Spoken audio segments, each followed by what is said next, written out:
What's up, guys? Joey and Hallie here. Episode 2 of Life Beyond the Jersey. If you haven't watched episode 1, You need to. you need to. That's on you. Hand up for accountability. Um, Today, we're going to talk about a little bit of some methods of how we found, um, or some methods that we found productive to kind of find our purpose after college, after the Jersey. Um, Kind of what led us to those methods and kind of just talk about those. I guess talk about those. Yeah, kind of like the immediate transition post college. Yeah. I feel like it'll this would impact a lot of people.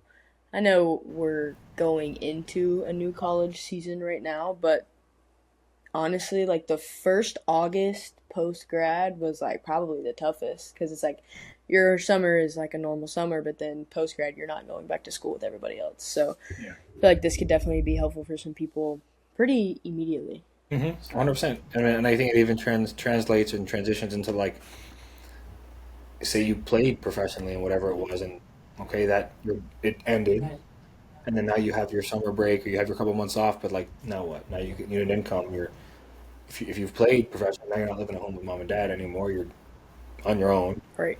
Um, so yeah, I think definitely it can be relatable to a lot of different people. Or even like high school, you're done with senior year and you're not playing ball in college. Well then, who am I? What do I do? Who am I? Yeah, because they cut you loose and expect you to figure that out on your own. And I think that's one of the interesting things too, and talked about little differences. Is that like when you go big D1, um, you are given a plan, and then you're expected to like follow plan in the summer and show up. Um, and I don't know if you did this, but my biggest like you're talking like programming You plan. just Yeah. like here's your Like here's a workout packet. plan, Yeah, here's okay, whatever. cool. When I went to FGCU, Chris Sale, you know who Chris Sale is? Heard of them. Okay, big deal. Um, if you don't know who Chris Sale is, look him up. Shout out Chris Sale. He was born in like Lakeland, Florida, in the middle of nowhere. Drove a big dually truck with like 215 subwoofers in the back, giant gold chain, had Sale on the back of his like shoulders, tripping like it was like a tattoo with like blood. Must say Sale.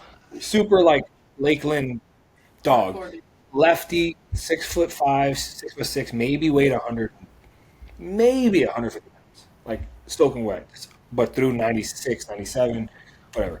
Um, we go to weights, we go to a weigh-in, and I didn't know that was a thing, but you weigh in. Well, he wore cargo shorts, and he put two 10-pound dumbbell like plates in his shorts because the scouts wanted him to at 170, 180, and he wasn't. So whatever. Weighed in. Next morning, it's hey, we're meeting at the field, 5 a.m. Okay, great. Um, all right, boys, you got a 5 minute mile. You don't make it, you can't practice till you make it. 5 a.m. 5 minute mile. I'm 92% positive it was 5 minutes. It might have been a 6 minute. Even 5 or 6 minute six, mile. they're just like day So one. it was here This it is like is. day one. It was you cannot practice or train till you pass. Ready, go. And just fucking take off. And you got 15 dudes like, just booking it. And I think it took me, it probably took me 2 or 3 times to get it, but like it was every morning at 5 a.m. If you didn't make it, you just couldn't practice. Just a 5 minute sprint. And all the seniors and juniors knew that because it was an FTCU thing, but it wasn't like a freshman like, by the way, this is happening. And it was like we were hanging out before, like whatever it was, the night before, and all right, 5 minute mile everywhere. So like, it's just it's interesting that like then you go to Philly U, and I didn't there was no like there's no plan, there's no packet, there's no so and unless you go big D1, like you don't get these processes. Like I didn't get a sports psychologist. I never got a mental health coach. So it was just like you're playing ball, figure it out. And I think it's just interesting. We had, this is a little off topic. This is another thing. We both suffer from, I wouldn't call it suffering. We both have ADHD. So Our it's superpower going is to bounce definitely around a ADHD. lot. But you said like we don't have sports psychologists. We didn't at Tarleton either. That they do now. I'm pretty sure they do now.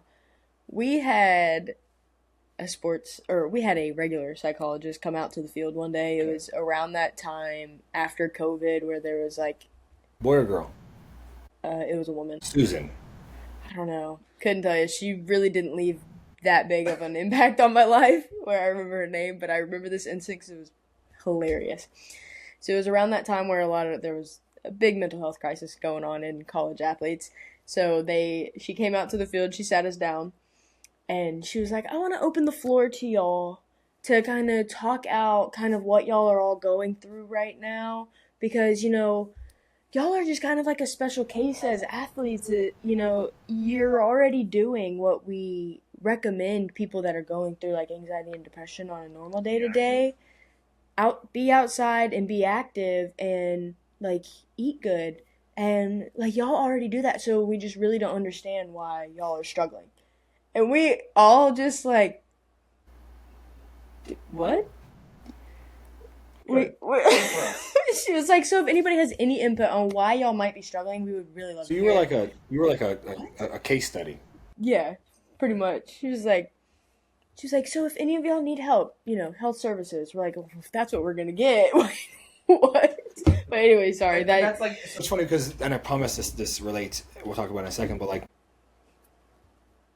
there are different points, at least in a male's life, where like if you are the captain of a team, or you are the senior, or you are the whatever you are, and like you are expected to lead or harness these other individuals in a certain manner. Um, I didn't do it great, so like I was very much by like I expect you to perform just like everybody else. So like instance where I handled myself incorrectly was like we're running because we got in trouble, and it was like, all right, we have to do whatever X, Y, and Z under 2 minutes. And it was like around the outfield and then sprint back and around that and whatever it was, bow and arrows. Um, and the coach said we're going to keep doing it until everybody hits the mark. This isn't Philly, um, and I got tired of running. I'm like, guys, I'm tired. Like I'm not doing this again. So if you don't make it, I don't see you hustling. Like, we're gonna have a problem. Um, and I finished at like whatever it was, and I turn around and look, and I see this kid, and he's just like CJ Wallowich was his name, and he's like, shit. I saw him at softball tournament, and he reminded me of it, and he's like jogging, and I see him behind like three or four guys, so I take off right at him. He doesn't see me coming. The guys in front of him see me coming. I'm dead sprint. They part ways like the Red Sea, and I just like tackle him, and I laid him out, and I said, I'm not running again. I hustle or go home. Um, and the reason I say that is because in a professional life, I can't. You can't do that.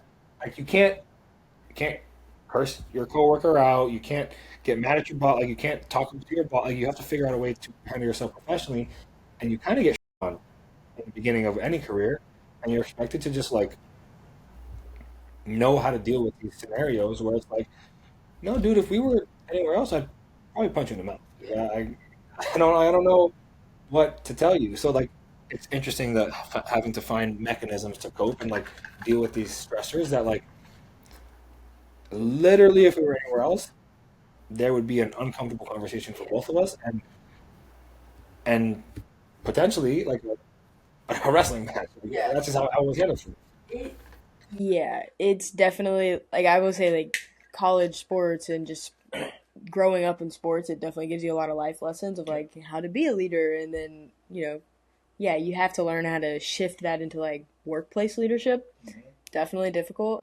Also depends on the kind of job you have because I went and worked for like a small business right out of the gate and worked my way up rather quickly to where I was in charge of everything, and everybody I was in charge of were all men older than me. I think there was two other women at the company. Never ever had to say anything to them. But the men were just so dumb. And it was like I felt like I was on a team again, but like a team where I was a super senior and the rest of them were freshmen. Yeah.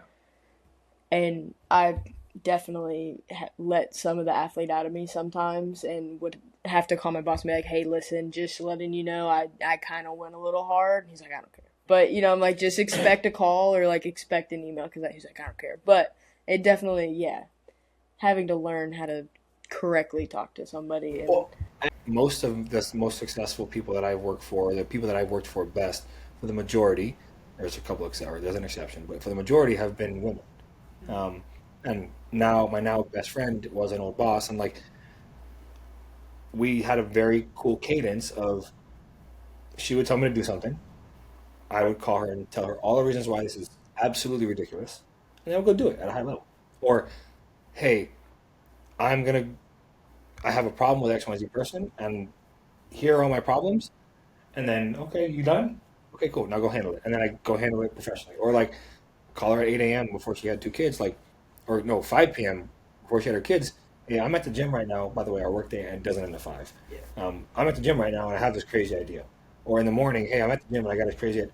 Okay, cool. Now go execute. So like having a sounding board of a professional person that like you feel, hey, you understand me, you know that I need to vent in order to execute the way you want me to. I need a space to vent.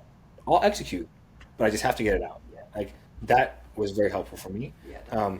Having a sister who is in HR. Hey, How do I handle it? what can I get fired for? That has helped me. And then also just like having managed people, like I got into a management position pretty early on. I was 24, 25, maybe I was 26. Um, a guy that I beat the job out, or I beat the job, I say, that I got promoted ahead of, he was 52, and he had been in the company for 20 years. And it was like, and then I ended up having to fire this guy Yeah. because of lack of performance and all the reasons. Um, but like having to sit with that person and him tell me about, oh, I've been here for 20 years and this, and then me tell him, hey, like what you've been doing for the last 5 years is not like Good enough. not good enough. Like you just showing up, you leaving at 3 p.m. to take your wife home from work. Yeah. She's an adult. You share one car. Like you need to like it's tough, and nobody tells you how to deal with it, but you kind of have to figure it out. And I think there's not a perfect science to it, but like there are some companies that do it better than others, and like grooming leadership, and not just like here you're a manager. I will say athletes, like post athlete, prior athletes, are gonna get those management positions above non post athletes, like Majority of the time. tenfold. Yeah. There's a stat. There's a stat. It's like in the 90 in the upper Who's the guy on Joe Rogan? Is it James? Joe No, the guy that Joe Rogan. Jamie. We don't have a Jamie to pull us up stats. There's a stat. It's like 90. It's in the upper 90s. And it's like we'll say 96% of C-suite like executives Or athletes. that are female were athletes. I mean, it's, and I sorry to cut you off. It's insane. The business that I worked in, the space that I worked in, the liquor business is very male heavy. And if you're a woman that, and I don't condone it at all, but like you can't handle like you get flirted with, you get Yeah. looked at, you get taught, like you get all the things. I mean, I've been in meetings where it's my boss who is the decision maker, and I'm here, and the person in front of us will not look her in the eye from a different country, and they will speak to her while looking at me. So it's like if I'm talking to Bree right now, but I'm looking at you in the eye, 'cause I don't respect her Yeah. because in my country we don't respect women. Like, but she's the boss. I'm just there as like a so nobody teaches you how to deal with that. But like in women athletes, like you figure out very quickly how to like fend off the weirdos. What have you found as like a Post I don't know, like maybe a stepping stone or like a platform, like an outlet. an outlet to get over that like I'm gonna call it post athletic syndrome. Yeah.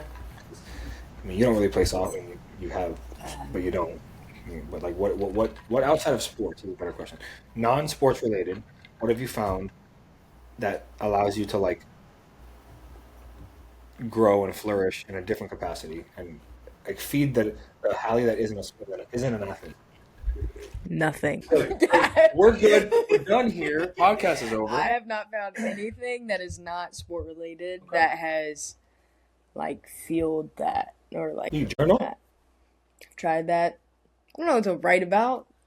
I found the I have so many thoughts in my head. If I started writing it down, like I've journaled some, Yeah. like in some cases, but not like consistently. I Like I've journaled if I'm like really trying to figure something out in my head. like. What about just a simple like? Here's what I did today. Here's how it made me feel, and I've done some of that. No, find it. I just can't get consistent with it. When did you do it? Like what time of day? Morning. I've tried it at night too. Yeah, I've tried it at night By too. the way, Bree's also here. That's why she keeps looking over there. We can't let her on camera. She's not camera ready. It's 94%. Hey, 94%. of former athletes, period. Okay, thank you. Nice. Okay, so what she just said is 70% of prior athletes are in management positions, get management positions. Mm-hmm. And 94% of the women that are in C-suite level positions are former athletes. Let's go. Good. Athletes on top. Hey, hold on, let me let my hair down. But no, okay, so outlets. I know I have outlets, but they're not. The topic is non-sport related right now. You gotta focus. Nothing. I read a book not long ago. What was it? Nick Bear's Go One More. I like his stuff. Like not the book. I'll let you read it. I'm done with it. Reading stuff. That's what I'm saying. Reading stuff. This book's pretty good though. Shout out Mel. She's never gonna hear this, and we're never gonna get her on the podcast. But I love Mel Robbins. Her Let Them theory, like the book. I listened to it on her podcast, and then I read the book. It's interesting. Is it? I've heard some of her podcasts, not enough to form an opinion. Like I've heard like her little clips and stuff. I'm gonna send you one. She's an acquired taste. Her and Jay Shetty are two that I really like. Have you heard Jay Shetty? Talk about a good-looking human. That guy is just like, I mean, crazy. Foreign accent, blue eyes. I think. Is that the Diary of a CEO guy? Okay. I read Nick Bear's Go One More. That was good. I enjoyed it. I was making myself get up about 30 minutes earlier every day to sit outside and read. Yeah. Dude, like piercing blue-green eyes. I mean, what are we doing here? But he's got some good stuff too. And him and Mel Robbins goes a lot. Listen to some of his podcasts. His podcast, I think it's called I don't know the name of the podcast now, so I'm terrible, but that's good. And Mel Robbins' book is good. Diary of a CEO. Okay. I feel like you could be like. What about a mood board or like a thing to like write your? I have so many ideas. I have a whiteboard where I write all my ideas down. I had a call with somebody very high up in softball right now. We were on a call for a completely unrelated thing, and we just got to chit chatting, and I had like 3 ideas, and as soon as we hung up, I like got up, I was like I had to write them down on my whiteboard because I was like I'll forget this immediately. And it was actually it kind of goes hand in hand in this. It was like, why are there no resources for kids that like God has given these incredible talents to, and there's like no resources to help these kids who like maybe they have this God-given talent and they don't know what to do with it. I mean, like there are some resources, but I'm saying like there's not enough. Like there's nobody coming to high schools saying like, hey, if you're like a good athlete and you're dedicated and you love this shit, try this and see what happens. Instead, they're sending a cop to school that used to be drug dealers saying don't do drugs. I think about this. You're 7 years old in the Dominican Republic. You live in a shack and like whatever, and you have an amazing arm. And you go next 10 years of your life, you train. It's all you do is baseball. You get to the pros, you sign a contract, boom. Blown out arm, whatever, can't pitch ever again. You literally know nothing else. No. You can't go back home because you don't want to live there anymore. Yeah. You have to find a way to be a normal person, but your normal is it's either rocks and dirt from where I was born or it's a baseball. Yeah. What now? Well, they're not going to help you because you are not useful anymore. Now, if you played 10 years, 15 years, won a World Series, sure, we'll help you out. But you didn't you got in a car accident or you got a drunk drive or whatever. Like, I mean, you hear story after story, but no. Outlet wise, okay, I'll say like it is sport related. Like my outlet that I've found is sport related, and yours is too. Yeah, I'm just curious if you had non-sport related ones. No, I mean I have a very creative brain, and I do have a lot of ideas, a lot of stupid ideas. Artsy creative or just like create? Are you artsy? I'm pretty artistic. Yeah. I'm not artistic. I'm left-handed. We got that artistic I can eat my left side of the brain. I'm so glad you can eat with your left hand. I had 3 surgeries. I everything with my left hand. Yeah. Heard that. Had elbow surgery here, shoulder surgery here. Yeah, but on your left. Oh, that's right. You're left-handed. Sorry. Duh. But no, yeah, shoulder surgery on the right. Oh yeah, so my outlet. So it took me a good few years to figure this out. Like I've literally just figured this out in like the last 6 months. Okay. When you're an athlete, every single day you're told where to be, what to do, and how to do it. Like essentially, when it comes to weightlifting, you know, Or class. literally, they send you out into the world. Then the only thing you're told to do is go to work. That's it. So what do? You go to work. You see a lot of people, a lot of women especially, men, this may not be as drastic in men. Women, like I had a lot of former teammates. You get done with school or get done with softball and they gain a lot of weight because they drop their muscle and then they gain weight. You still eat a lot because you couldn't when you're... Because that's what you're used to, right? There's no direction into how to stay fit, how to stay healthy outside of school. I was kind of on the opposite spectrum. Like I said, I was always tiny, okay? I had a good little bit of muscle in college, obviously, because we were working our butts off. But I got out of school, and I shrunk. Like, I just skin and bone. I dropped like 15 pounds after school because nobody was telling me to work out. Nobody was telling me what to do to work out or when to be there. Yeah. So for the longest time, like I didn't work out. I knew I needed to, but didn't find the motivation to do it. Went through like a little 6 to 8 month stint in the gym, just forcing myself to go. I didn't know what to do. I literally worked out every other day for 3 years straight at Tarleton and still couldn't figure out. I was like digging through my photos to like find old screenshots of workouts that we did, like from our summer packet and stuff, and doing those. I was texting the girls like still in school, like, hey, can you send me what y'all did today? Just trying to figure it out. Yeah. Then fell off of it, didn't do it again. About 6 months ago, February came around, and I started CrossFit, and that has been the biggest, like, most impactful thing for me since I've gotten done playing ball. Because there's class times, so when to be there. It's programmed, what to do, and there's coaches making sure you do it right and pushing you. And it's competitive. You're competing with yourself. You're competing with other people around you if you want to. You know, it's what you want to get out of it. But it's competitive. It's borderline traumatic every day. You know, that's been my outlet. Like I've fallen in love with it. And your first competition? I did, yeah. How was it? It was good. It was great. Because it's that competition, dude. It's like that adrenaline. So it was 4 events throughout the day. So like I had an adrenaline spike 4 times throughout the day. It's just like you feel like it's the same feeling like being in the dugout again, like screaming for one of your teammates that just knocked a fatty, you know. Yeah, we're gonna bookmark this somehow, but I haven't told you this, but my friend Sarah Davis, I want to bring her on. I talked to her about it. She didn't play sports in college, but she was on the powerlifting team, I think, either the actual team or like just powerlifting, part of like the what's it called when it's not like a actual team, but it's like the non, like USA Powerlifting. No, like part of the school. Like if you're not on the baseball like a club. So she whatever. I don't know if she's on a team with a club, but she did powerlifting at Texas A&M. Oh wow! And now she plays slow pitch professionally and is like really good.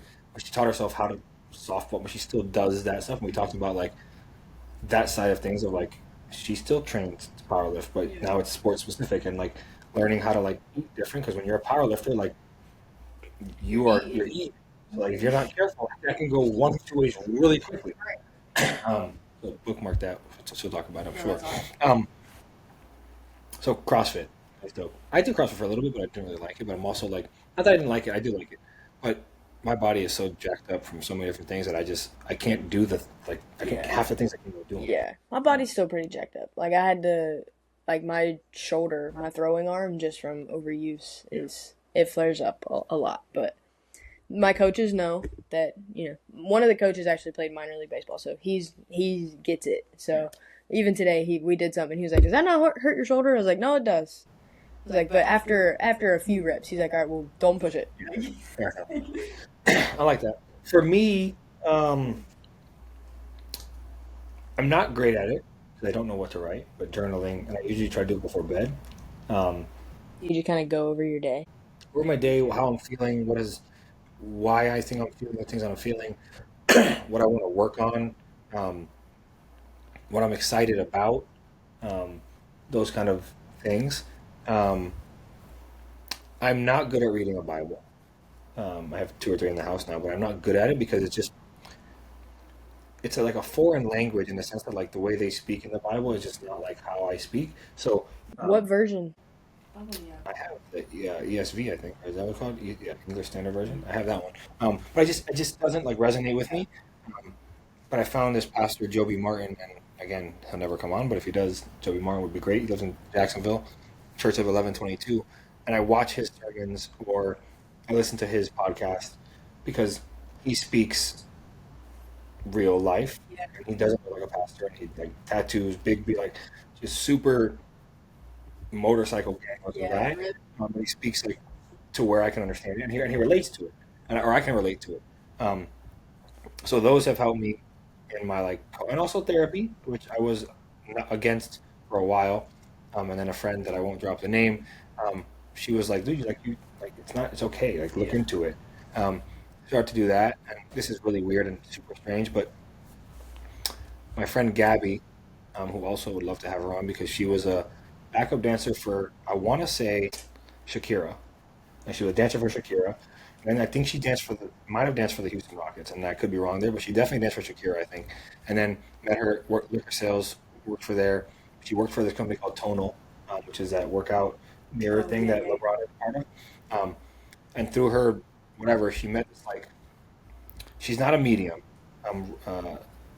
Kind of medium. She's like a spiritual life coach, and she lives in Romania. So Gabby somehow met her and would do like FaceTimes, and then ended up going to Romania to meet this person in person, and had like a retreat, and it was dope. And I met with Gabby when I was in LA just for a drink. I hadn't seen her forever, and she's like, we're just talking about my life and kind of what I'm going through. And she's like, look, I'm gonna refer you to come. Like she doesn't usually take people, but like it's weird. Um, Ended up working with Carmen for a little bit, and on FaceTime with this lady who's 60, lives in Romania, 8 a.m. my time, 4 p.m. her time, and she's talking about like energies and like she's telling me things about like, hey, I'm reading this from like your energy. Like I feel like you should find a space to create. One of the reasons why we're on this podcast right now. Um, so that kind of faith based therapy, which I go to still, and her when I can afford it, um, have helped me a lot because they give me outlets to talk about. And then sports specific. Listen, softball thing. I don't know how much I like. I've done most of everything you can do in a very short period of time. Um, there, I was blessed to like have a really good rookie year, if you want to call it that. I've won a world championship, if you want to call it that. I'm not playing at the highest level. I get paid to play a little bit. Like it's fun. My body doesn't necessarily agree with me running around the outfield, but I get a sense of camaraderie and guys. So that's fun. I get to see different parts of the country, nice group of guys, met some really good people. Um, You get to golf.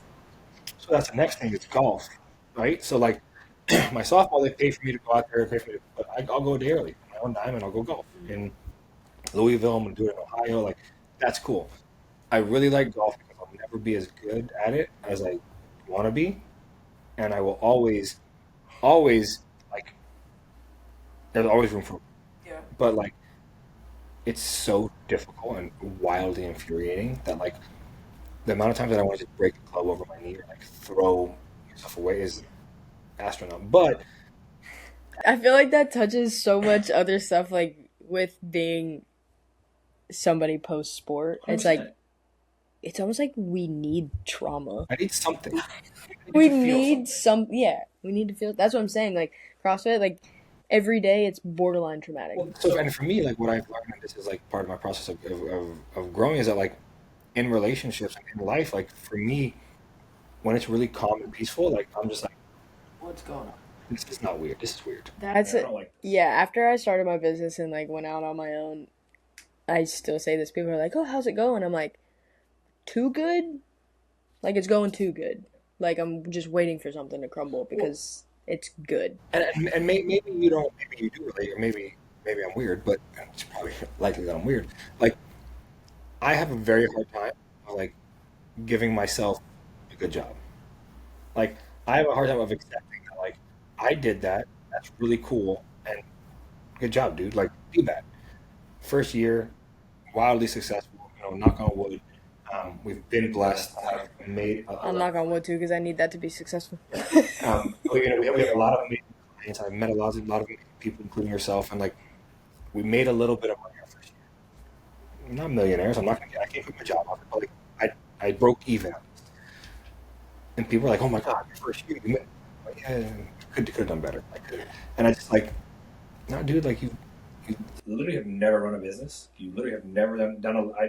Before doing DBAT, I had never done a lesson. I didn't do private lessons. I never coached. I never I'd coached have never kids. guessed that. Yeah, I never have coached anybody other than my nephew, which arguably didn't coach him. He just like gave him tips. Yeah. Like all the parents that thought I'm some like genius, I'm not. I tell them all the time, like if your coach can't do it, I wouldn't trust him. Like so, I just go based on what I know, or what I was taught. I mean, not some like Andrew was way more in tune with the intelligence and the analytics than I am, for sure. And I miss him every day because he would teach me things. But I'd never given a lesson in my life. Now I have 5 or 6 girls who come to me every week, and we do hit. And sometimes it's just yapping, and we're just having a good time. Sometimes we're actually like working on stuff. But I've never run a business. I'd never, I'd never paid a $20,000 rent payment. Like, Right. can you what? In order to make any money at all, I have to make $70,000. Like, what are we talking about here? Who, where? And it's hard. It's hard for me to be like, no, you did that. Like, Yeah. you know. And now that we're talking about opening up 2 or 3, like, it's tough. It's crazy. But like, I have a hard time of not congratulating myself, but of being proud of myself. If that makes sense. Because There's nobody there. You don't have a team behind you being like, "Hey, good job." I mean, but There's- it's and there's no coach. My family. Yeah, There's but- not like It's not. Family's different. Your parents and your family, they're always going to tell you they're proud of you. You could, even if DBAT tanked, they'd still say you did great. Like Right. you did your best. yeah, that's fair. That's how I would see it. I'm not saying your family, but like if No, my family would you know what I'm 100%. saying, like. But yeah, I see it. I don't think I've ever like I started my business in You're February. taking a minute to be like, yo, I did this shit. Every time I think about my business, it's I haven't done this. Correct. I haven't done this. Correct. And like, it's And it's funny too because my biggest client right now, I am always telling him like, dude, look how far you've come. Look how far you've come. But I've not turned that around. I mean, dude, we're sitting in my house that I bought with my mom's help. I'm a dad. I'm a business owner. Although currently unemployed, like I had a great job, like doing a lot of things. Like it's just hard for me to give praise to myself outside of an athletic accomplishment. Yeah. You catch me on a field or golf course, oh no, I'll let you know it. I'm loud about it. You will know about it.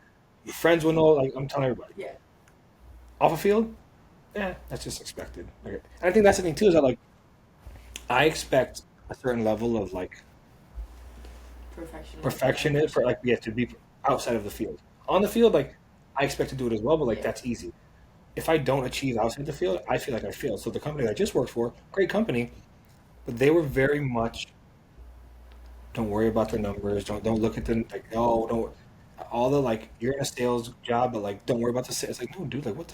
I want to beat everybody. Yeah. And I want to destroy my competition. Yeah. And there's some value to like you can't put everything on like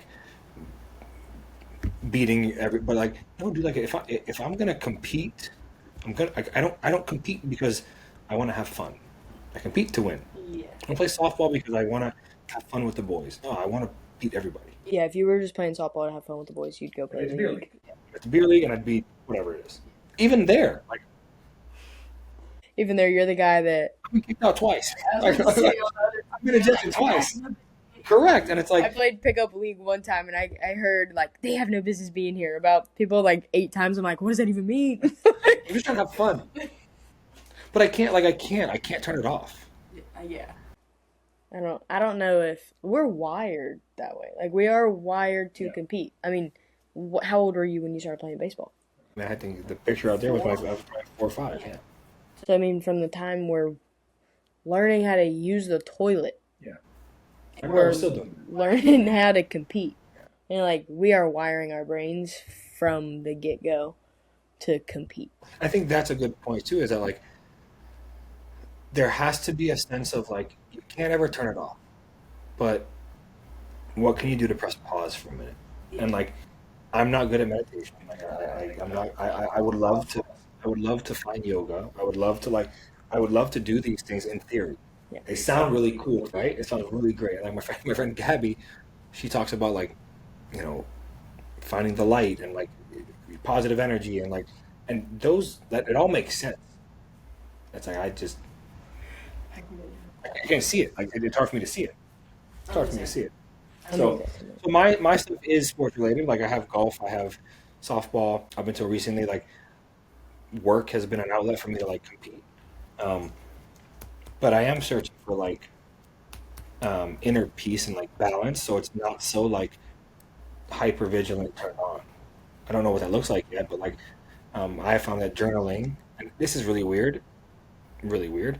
To me, it was really weird, so maybe it's not. But like, had me write like a letter to myself, a letter to my dad, a letter to like my pat, and like burn it.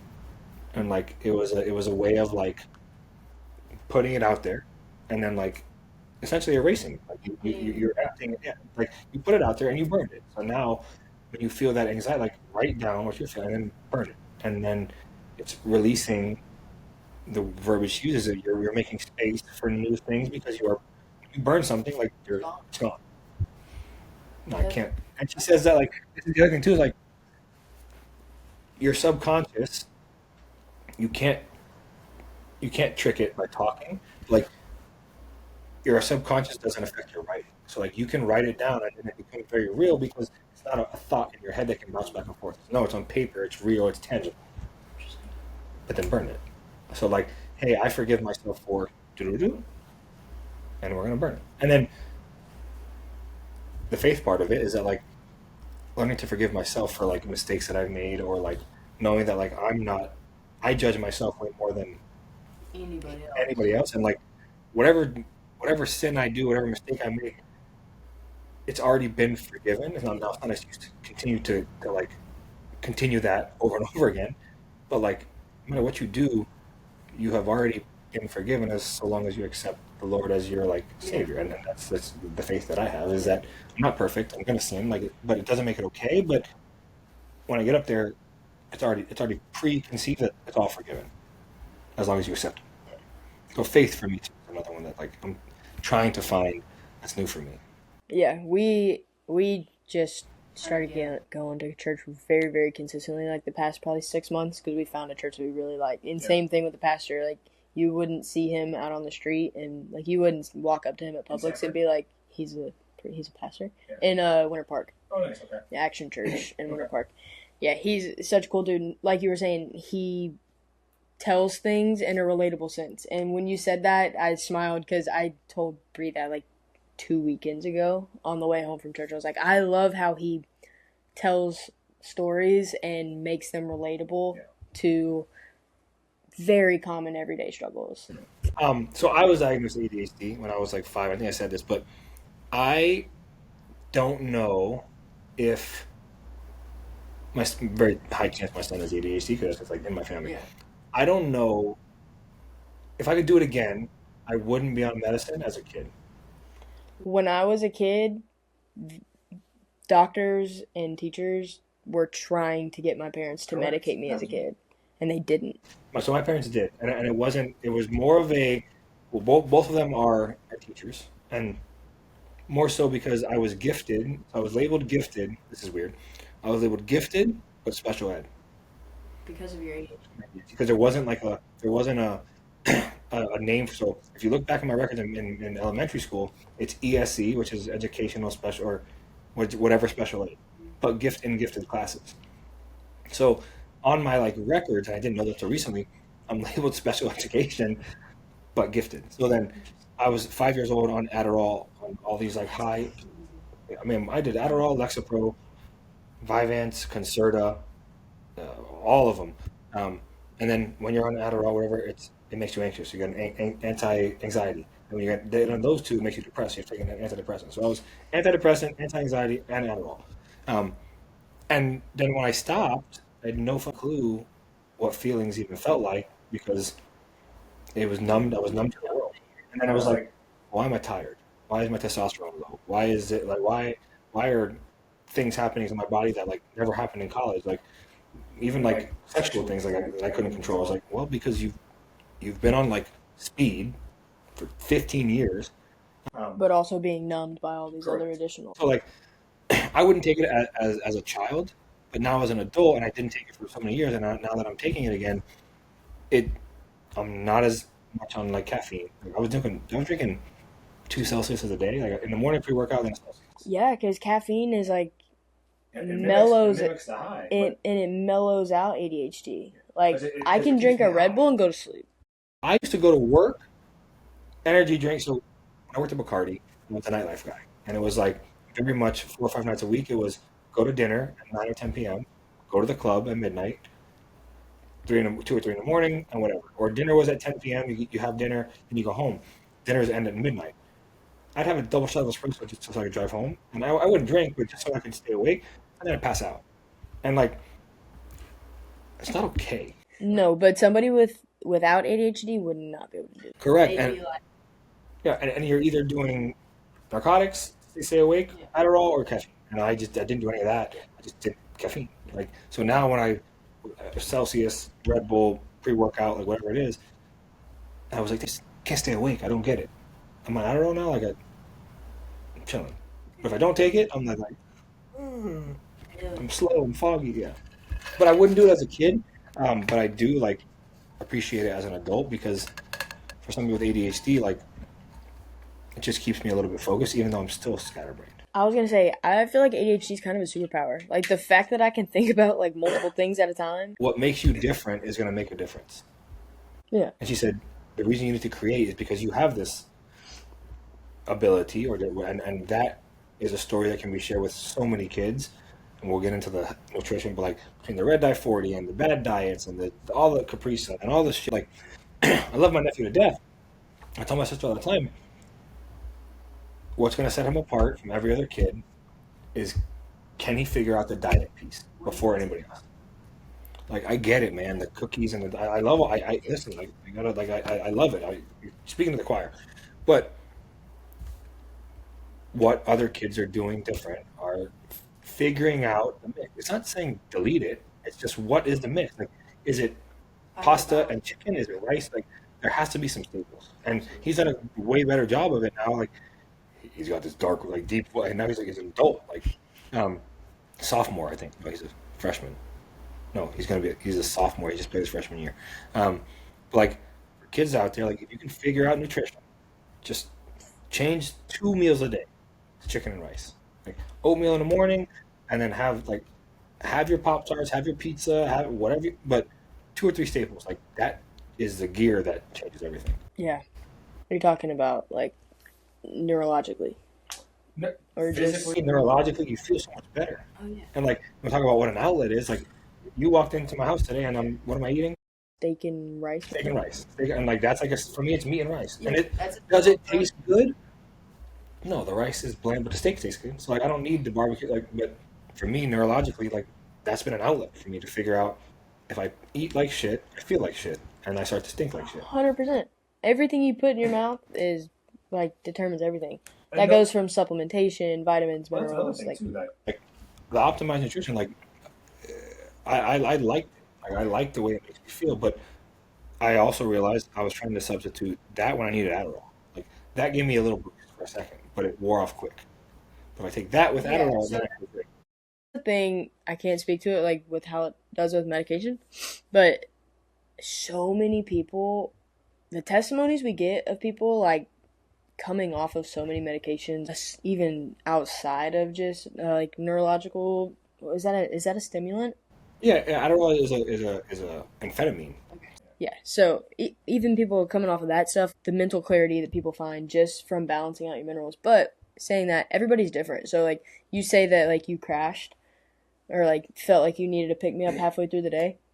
you could just need like a scoop and a half, Right. or you just may need like half scoop in the morning, then half scoop midday, just to keep you going. I got my labs done last month and found out that like I did blood work and I expected everything to come back like tip top, right? Like I count everything that goes in my body. I eat whole foods. I hadn't had like added sugar, like unnatural sugar in months and months and months. I'm expecting my blood work to come back like you're Superman. Mm-hmm. And I was like low in this, low in that, low in this, and I'm like, what the heck? And I was talking to Jordan, who owns Optimized Minerals, and I was like, man, I got my blood work back and I'm not happy with it. And he was like, try a scoop and a half. And I did a scoop and a half for a month, tested it again. Low in iron, and that's it. And that's a genetic thing. And so that's funny. So it's like everybody's different. You just got to find what works for you. And nobody talks about, for women, especially for women, and men, it's a little bit more talked about. For women, it's not, unless you're in that like segment. But like, I get my blood drawn 3 times a year, and it's a full panel.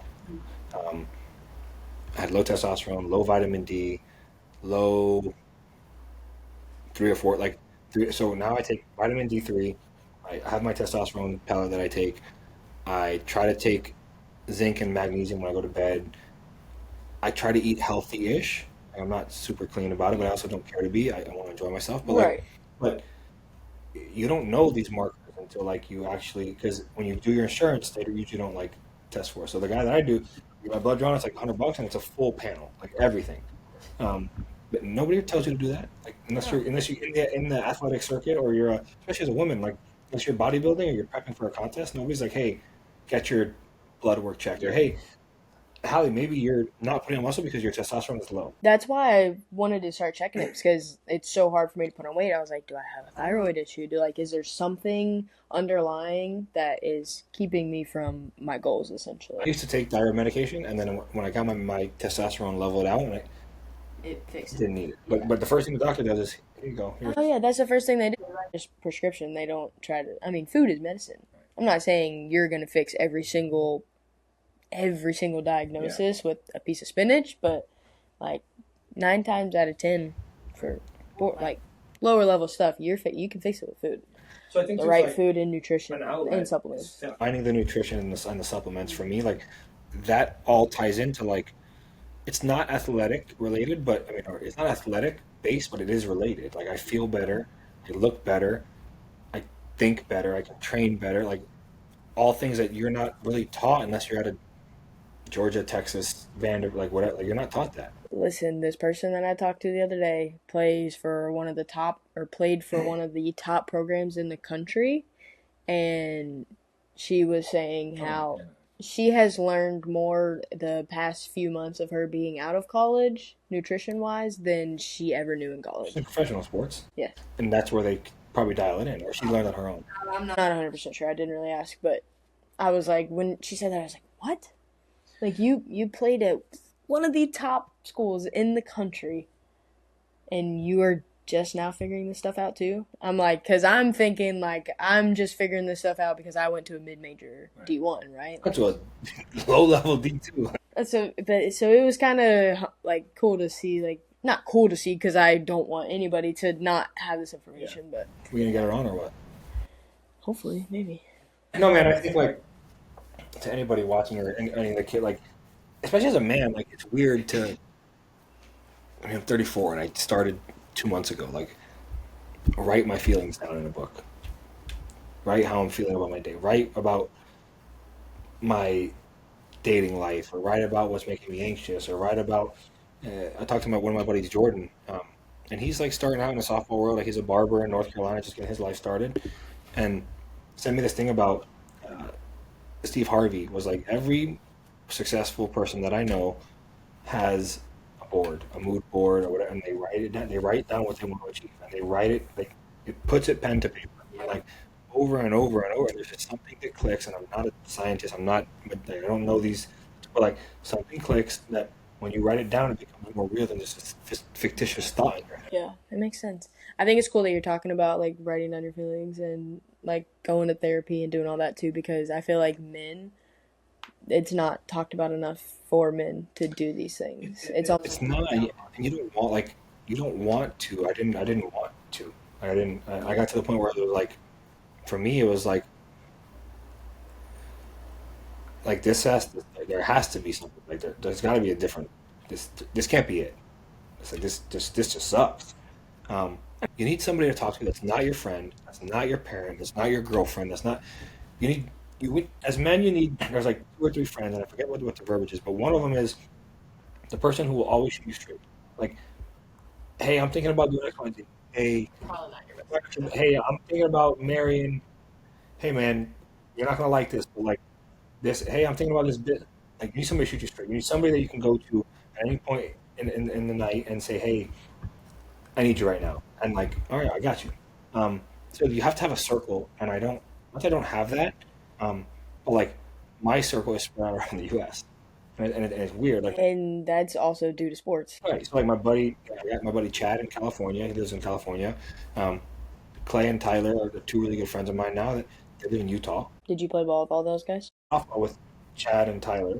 Clay I met through work, but he was a played basketball at Louisville. Massive white. Talk about like built like a Greek god, just massive. Um, my buddy Justin back home, like in Miami, but like my buddy Casey here. Um, I got Warren and Jovi. Like I got a good group of guys. They're just not like. And that's the one thing is when you leave high school, leave college, like your clique is here. Oh yeah. Then it becomes you gotta find a new clique. Everywhere. And what I have learned, and I heard this in a podcast with either Jay Shetty or Mel Robbins, is you need work friends cannot be your only friends. It can't be. Like, you have to have something outside. Because there's no detachment. Mm. Like it can't just be like I go to work with you and I party with you and we hang out. Like there has to be a And detachment. then you go out and you're talking about work, and you're just carrying that over. Yeah, How's it from a female perspective? Like when you lose that like core, It was really hard for me because because y'all live together, like have slumber parties. We don't do that shit. well, the last two roommates I had were my best friends. Okay. And I mean, they are two people. If I called them right now and told them I needed them, and they would be here on the first flight. Yeah. Like I have no doubt in my mind about that. But all my people are in Texas, all of them. Yeah. So it is tough for me because it's like, okay, well, we get to see each other twice a year. Yeah. It's like, yeah, they're a phone call away, but like realistically, like we get to see each other twice a year. I have now started to build more friendships through CrossFit. Like I have found like a good little group of other women that I have befriended through CrossFit. But I don't know. I feel like there's a level of friendship to like your teammates and your college friends than like adult friends. It Right, just doesn't compare. Seeing my buddies like first breakup, like again puking out, like Yeah. we're just at an intimate level of like brotherhood. It just changes when you're an adult. Like when I was in Miami, again, my work family was my family. Yeah. Like when I got fired from that job in Miami, or not from that job, when I left Miami to move to Orlando to work for the company up here, I lost that immediate family. I had still some good, but they lived an hour away, whatever it was. As soon as they restructured the position, which ultimately led to me getting let go, it really showed me what 3 or 4 core people like actively check up on me, call me. Like it's not now I'm no longer the plug, so now you don't need anything from me because you don't call me anymore. And for me, it took 12 years to figure out figuring out what my purpose is, and that's part of this journey for me is to like figure out what my purpose is. But your identity, your purpose, you don't know who you are as a human, like, and I think that's the point of this podcast for us is that like when that jersey comes off, who are you?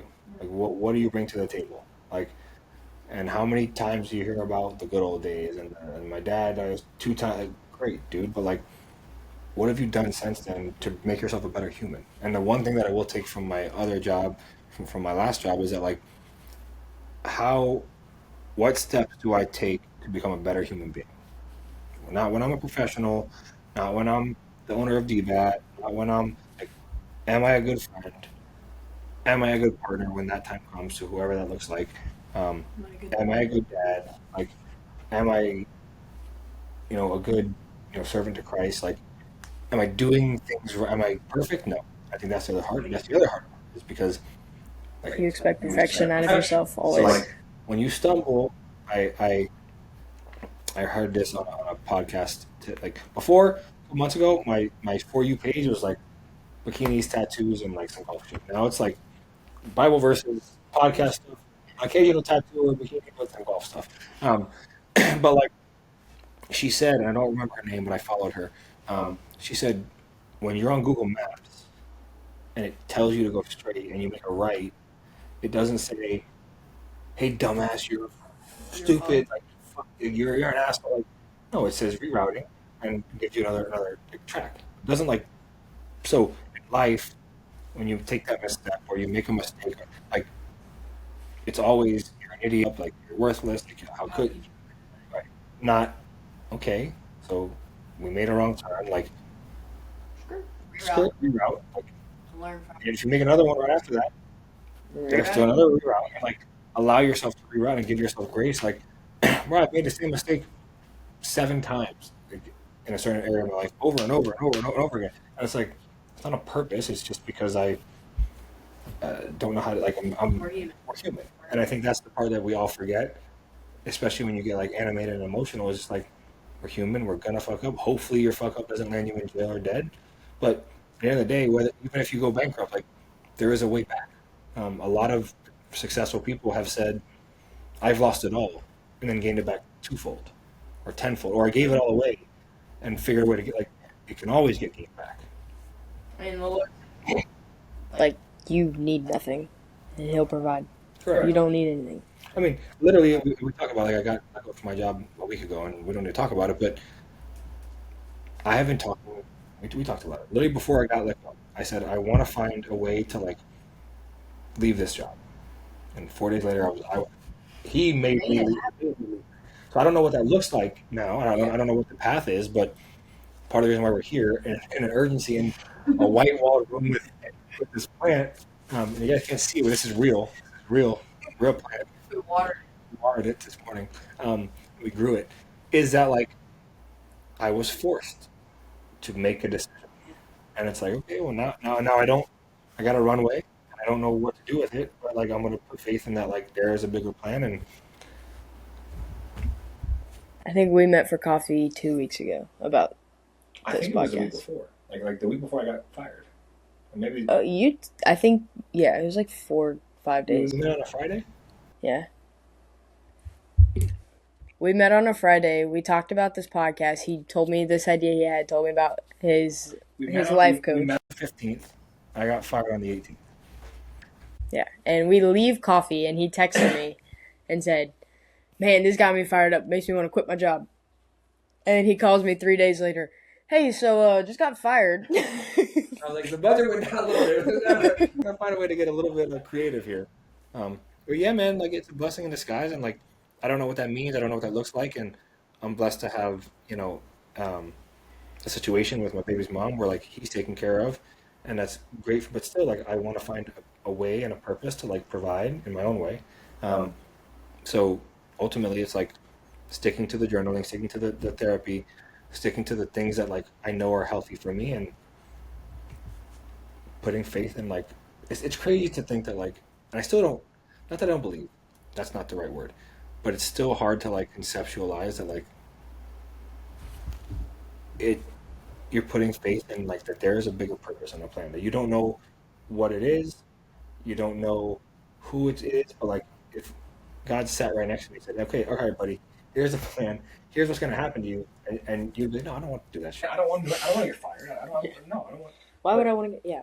Why would you fire me? So, so if he told us and we wouldn't do it anyways, why would he tell us? Yeah. Weird. Next episode, I want to try and get somebody on in our little circle. So like, I talked to Shelby, talked to Christine. I'd like to get somebody with some like softball knowledge. What would you want to talk about? What part of softball knowledge? I want to talk about the. Over. Oh, Bree too. You're there. I want to talk about like the high school travel ball. What's important? What's going to get me recruited? Is it like what's necessary? Christine. Yeah. Hell yeah. Christine has gotten how many kids to college? I don't think I haven't. Been in that space in the most I got in like questions. a recent. you play high school. Do you play travel? Do you do like what is important? Yeah. Why is it like how do you get recruited? Like what is the process? Yeah, same. Because it's changed so much. I mean, we used to film and send recruiting videos in DVDs. Now we got TikToks and Twitter. Twitters and Yeah, you got kids posting videos on Twitter and tagging 15 colleges in one post. Max Preps account, and my dad would like Same. that didn't work. Max Preps. All right. 98% recruiting rate. So we'll try to get Christine on. But no, but I really would like to know like high school travel ball. Like what's important? What's gonna get you seen? What do you need to do? Or high school. And for college, like how do you go to the next level? It'd be really cool to get a college coach on here and see like what they actually look for when they're recruiting kids. You know, A couple, just a few. I don't. Yeah, I know a lot. I mean that'd be cool too. Just like say, hey, like what are you actually looking for, and where do you actually look? Yeah. How can I get a hold of you? That could be really cool. Because, I mean, like, kids get that whenever they go to, like, some recruiting camps and stuff, they may get, like, they have time to ask questions, but it's kids that are 15, 16 years old who are shy and timid to ask, you know, Tim Walton. Veronica asked me, like, hey, what do I do? I was like, She was asking me. oh, I was like, I graduated 2 years ago. I don't know. No, I said, if I'm you, I'm going to ChatGPT and I'm making like a resume of myself, and then I'm getting every college coach that I can think of, or that I want to go, and I'm shooting my shot. Yeah. That's what I told her. I was like, email everybody. You have to email everybody. I said, pretend it's dating, but you're the man, you're shooting your shot. Like, it is what it is. Like, you walk up to him at the bar. I said, go to UCF, knock on the door, and say, hey, coach, I'd like to play here. That's what I told him. I was like, you want to go to Texas? I got connections in Texas. My dad told me, if you're good enough, they'll find you. I don't agree with that. Not anymore. Not anymore. Because there's always How can they? Because when they open Twitter, what they're going to see is the kid that posted the most recently and not the best kid. So I would like to talk to a college coach and Christine. And I think Shelby provides some good insight from somebody who like plays in that professional circuit still and like is engaged with the youth, but definitely Christine and a college coach. Yeah, I can get us a college coach for sure. Cool. Boom. Episode 2. Done.